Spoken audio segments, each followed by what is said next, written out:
Agar siz turmush o'rtog'ingiz bilan boshqa xonalarda uxlayotgan bo'lsangiz va siz doimiy ravishda turmush o'rtog'ingizni istamayotgan va doimiy ravishda sizda uzoqlashish holatlari yuz berayotgan bo'lsa, bu albatta bekorga bo'lmayapti.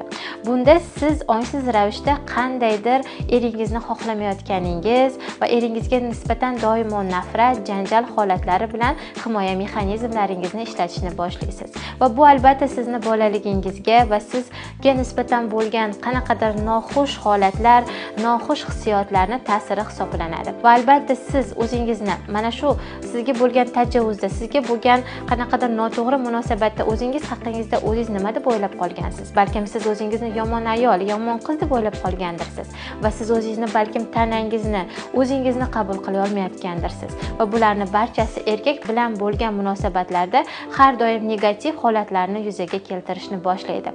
Buning uchun birinchi o'rinda siz o'zingiz bilan o'zingiz ishlashingiz va o'zingizga bo'lgan munosabatni o'zgartirishingiz lozim bo'ladi.